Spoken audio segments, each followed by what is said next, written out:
This year marked 10 years since Pat Tillman left his job as a professional football player to become an Army Ranger. Tillman was killed in Afghanistan in 2004. His story has been told many times, but it wasn't until this year that his widow, Marie Tillman, revealed her story. This month, we sat down with Marie in Chicago. Marie Tillman's new home was ready just in time for the holidays. But there were plenty of years that she wasn't. You know, we have this sort of notion that it's supposed to be really joyful and everybody's happy. And when you're not feeling that way, it's difficult. I would just sort of avoid the situation so as not to have to deal with the fact that he wasn't there. He being Pat Tillman, her late husband, who in 2002 famously left his successful pro football career to enlist in the Army Rangers following the attacks on 9/11. 2 years later, Tillman was killed in Afghanistan. His cause of death was first reported as an enemy ambush, but Marie later learned Pat died from friendly fire, a double blow that turned her life upside down. Going through the experience that I did, losing Pat, and just really kind of being taken down, it's been a long journey. I was in a really dark place that, you know, I could have not come out of. For a long, long time, you wanted nothing to do with the media, with interviews, with whatever else it was. Have you warmed to that? No, I mean, I think I have warmed to it. I think that I have been able to find a way to maintain my privacy but still share, you know, a part of my life and my story with people.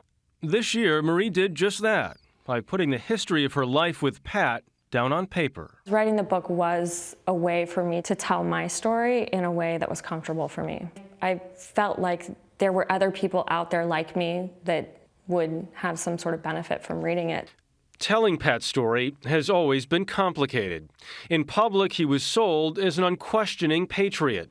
In private, he questioned everything, including the war in Iraq.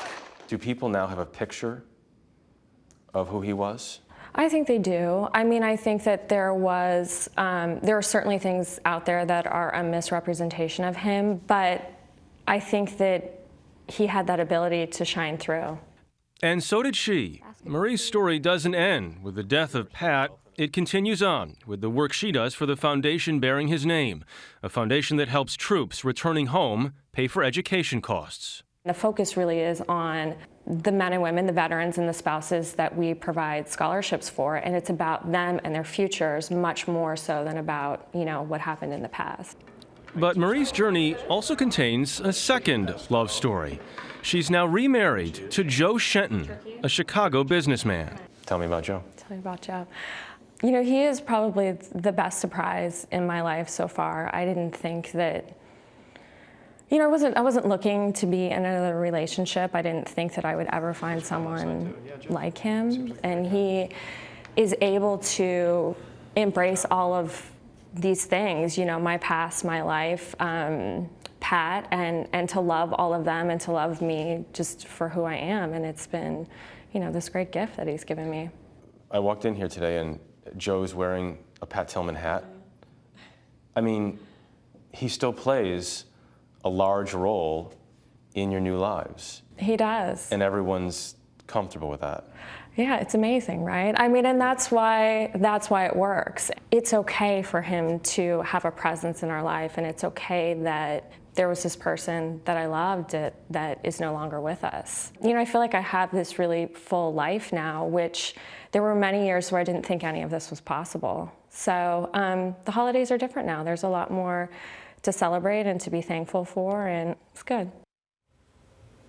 Nice to see things looking up for her. And such a relevant story, Jeff, with so many veterans returning from Afghanistan right now. Absolutely. Things looking up for her, and then looking forward. You're talking about tens of thousands of troops who are going to be returning from Afghanistan in the next couple of years. They come from a very difficult place in a very difficult time. And so I think Marie's focus in the foundation, the focus of the foundation now is on helping those troops get an education if they need one, or advancing their education. I think in many ways that is very, very important.